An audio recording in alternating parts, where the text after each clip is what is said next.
Welcome back to the show. I'm Kara Kinnear. You've picked such a great day to be here because we're setting our intention, and there's always a message in the stars, but sometimes you just need a little help uncovering it. And I'm really excited to welcome back A and C resident intuitive reader and coach, India Leigh. Hello, my friend. Thank you. Thank you for having me. Well, we love it when you're here because you take care of everyone when you come into this building, so we appreciate your energy. I love it. We know that Pluto, or maybe you didn't know, but now you know, there's been some changes in Pluto. Can you give us an update on what that means? Yes. Well, Pluto, even though some people don't count it as a planet anymore, astrology certainly does, and it is a planet that rules change and rebirth in our lives.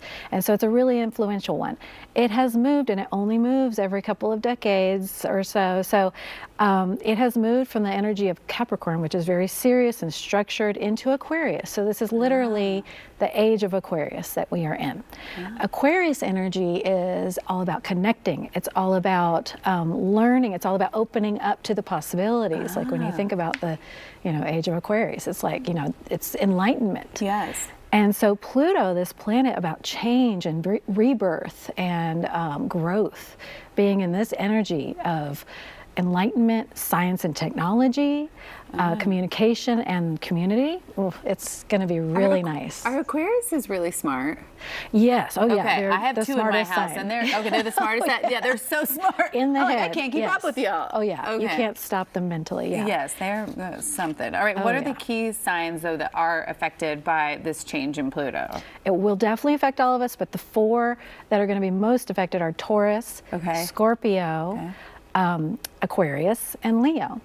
So the ways these will be affected, if you're a Taurus, if you've got a lot of Taurus energy, and be sure when you're looking at your chart, you can use the internet to do this. Look at your moon sign, look at your rising sign. Those are your big three, your sun, moon, and rising. Okay. But what we mostly identify with is our sun sign. That's when you say, I am this.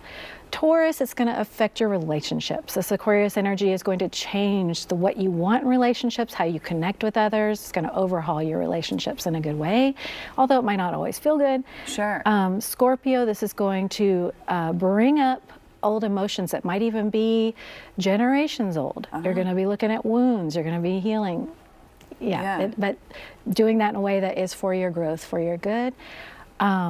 Let's see, I said Aquarius because it's the sign of Aquarius. Sure. So this is really going to affect, as an Aquarius, everything about you. You're going to have a major glow up if you're an Aquarius. Oh, okay. It's really going to be your time. So Aquarius, this is your moment, the next 20 years, basically. Yeah. Nice.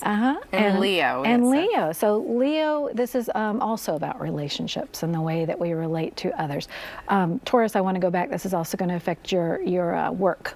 So your work and career life, Big time for those four signs. All right, talk about, we teased it, so I want to make sure we ask, how do we get in touch with our intuition? Because I know a lot of people might even not know where to start. Like I maybe felt it for a while, but I pushed it away, or where do we begin? And with this transit, with this change in energy, a lot of us are making big decisions for our lives, changing what we are aligning with and what we're moving away from.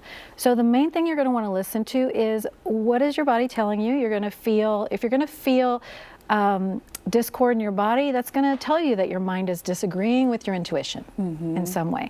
So you can tell your mind is disagreeing with your intuition, pulling you in a different direction when it's going a little crazy. So let's say you have a big decision you have to make, or you just feel pulled to make. Maybe you don't even have to, but it keeps bothering you. If you get in your head a lot, if you feel yourself, well, should I, shouldn't I?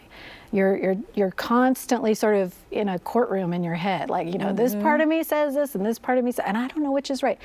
Then you're in your head. That's how you know. Right. Because you can think about all the big guided decisions in your life, maybe when you got married or when you moved or whatever you did that you just knew was right for you. It was calm. It was quiet. Even things like divorce and things where you had to let go.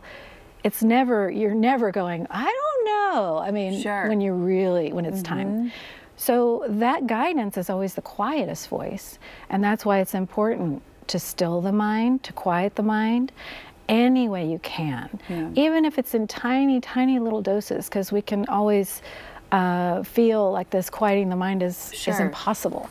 But even if it's just, through music or through paying attention to your breathing, like Anita was saying, you know, just for that little Right. bit of time to get in flow with I wish we yourself. learned more about this as we were growing up, because I feel like it's such an important skill to hone when you're small.